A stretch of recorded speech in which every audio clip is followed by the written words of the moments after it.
Hi விவோஸ் எல்லோருக்கும் வணக்கம். இன்னைக்கு சின்ன மருமகள் தொடர்கதையில் தமிழ்ச்செல்வி ஹாஸ்பிட்டலில் டாக்டர் வந்து அட்வைஸ் பண்ணுறாங்க.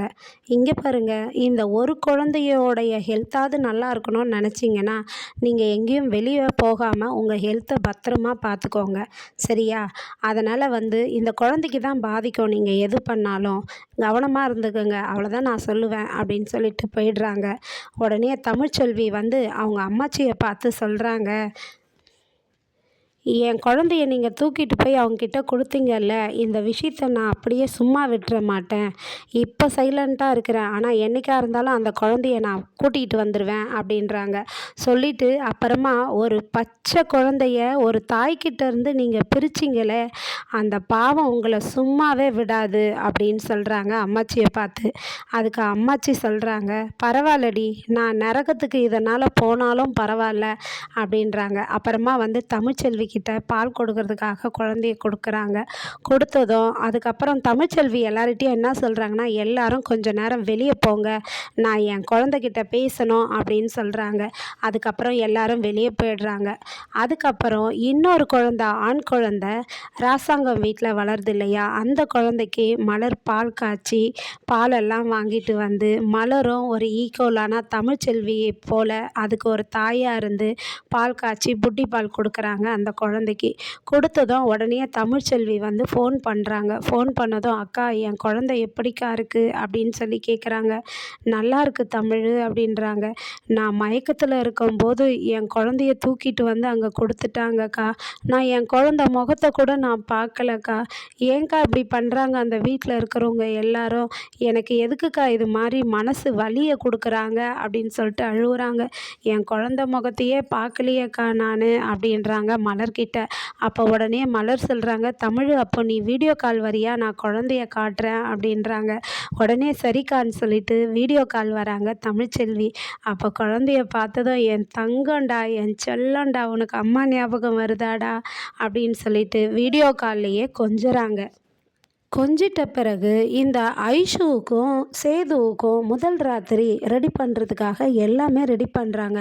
ஐஷு கிட்ட சொல்கிறாங்க ஈஸ்வரி, ஐஷு நீ எப்படியாச்சும் சேதை உன் கைக்குள்ளே வச்சுக்கணும், இன்றைக்கி உனக்கு முதல் இரவு, இங்கே பார், ஒரு காலமும் அவனுக்கு ரெண்டாவது பொண்டாட்டியாக அமையிறவங்க எல்லாம் இந்த வந்து இதை கற்றுக்கணும், முதல் பொண்டாட்டியினுடைய ஞாபகமும் குழந்தையினுடைய ஞாபகமும் அவங்களுக்கு கொடுக்கவே கூடாது, அவனை உன் முந்தானியிலே முடிச்சுக்கணும் அப்படின்னு சொல்லிட்டு சொல்கிறாங்க. ஆன்ட்டி சரிங்க ஆன்ட்டி அப்படின்னு சொல்லி ஒரே கிண்டலோட வெக்கத்தோட சிரிக்கிறாங்க ஐஷு.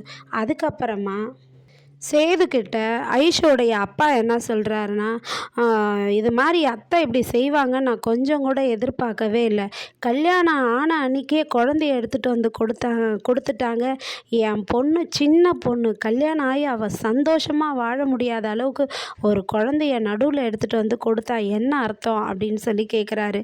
அதுக்கு ஐஷோடைய அம்மா சொல்கிறாங்க, விடுங்க, நம்ம மாப்பிள்ளை தான் அந்த குழந்தைய ஏற்றுக்கவே இல்லைல்ல, அப்புறம் என்ன அப்படின்னு சொல்லி பேசிகிட்டு இருக்காங்க.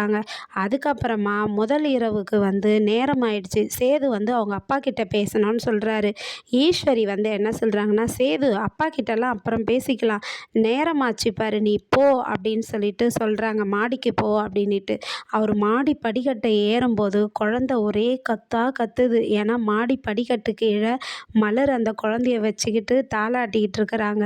அப்போ அழறத்தை தாங்கும்போது அப்படியே அது முகத்தை பார்க்கணுன்னு ஆசை சேதுக்கு, ஆனால் அவருடைய வைராக்கியம் அவரை தடுக்குது. அதுக்கப்புறமா சேது நீ போப்பான்னு சொல்லிட்டு அவரை அனுப்பிச்சிடுறாங்க. அதுக்கப்புறமா குழந்தை வீருன்னு கத்த சமாதானமே ஆகலை. அப்போ கருப்பு வந்து கேட்குறாரு, என்ன மலர் குழந்தை ரொம்ப அழுகுதுன்னு. தெரியலண்ணா, பாலெல்லாம் கொடுத்துட்டேண்ணா, ஆனால் குழந்தை ரொம்ப அழுகுதுண்ணா அப்படின்றாங்க. உடனே அந்த நேரத்தில் வந்து தமிழ்ச்செல்வி கால் பண்ணுறாங்க. அண்ணா தமிழ் தானா கால் பண்ணுறா, பாத்தியாண்ணா குழந்தை அழுதும் ஒரு தாய்க்கு எப்படி இருக்குது பத்தியா அப்படின்னு சொல்லிட்டு கால் பண்ணி உடனே குழந்தைக்கு வந்து தாலாட்டு பாடுறாங்க தமிழ். ஃபோட்டோ குழந்தைய வீடியோ கால்லையே பார்த்துட்டு குழந்தை எங்கக்கா இருக்குது அப்படின்னு சொல்லி கேட்குறாங்க. இல்லை தமிழ், என் கூட தான் இருக்குது. ஹாலில் குழந்த ஒரே அழையாக இருந்தது, பாலெல்லாம் கொடுத்துட்டேன், ஆனால் அழுவுறான். ஹாலில் தான் தமிழ் இருக்குது. எங்கக்கா தூங்குது குழந்தன்னா, ஹாலில் என் கூட தான் தூங்குது அப்படின்னு சொல்கிறாங்க மலர். அதுக்கு உடனே தமிழ்ச்செல்வி கோவப்படுறாங்க. அந்த வீட்டில் இருக்கவங்களாம் என்ன நினச்சிட்ருக்காங்க, என்னவோ அந்த குழந்தைய இப்படி வளர்ப்பேன் அப்படி வளர்ப்பேன், அது வீட்டு வாரிசுன்னு சொல்லிட்டு என் குழந்தைய ஹாலில் படுக்க வைக்கிறாங்களா அப்படின்றாங்க. இல்லை தமிழ், நான் ஹாலில் படுத்துக்கிறதுனால, நான் குழந்தைய பார்த்துக்கிறேன்னு சொன்னதுனால என் கூட தூங்க வச்சுக்கிறேன் தமிழுன்றாங்க. அப்புறமா குழந்தைய சமாதானப்படுத்த தாலாட்டு பாடுறாங்க. எங்கக்கா அந்த முதல் இரவு கொண்டாடுற மாப்பிள்ளை அப்படின்னு சொல்லி கேட்குறாங்க. இந்த இடத்துல இந்த கதையை முடிக்கிறாங்க. நாளைக்கு சேது முதல் இரவு கொண்டாடுவாரா, இல்லை அவருக்கு மனசு இல்லாமல் ஒத்தி வைப்பாரா என்ற கதையை நாளைக்கு பார்ப்போம். நன்றி, பாய்.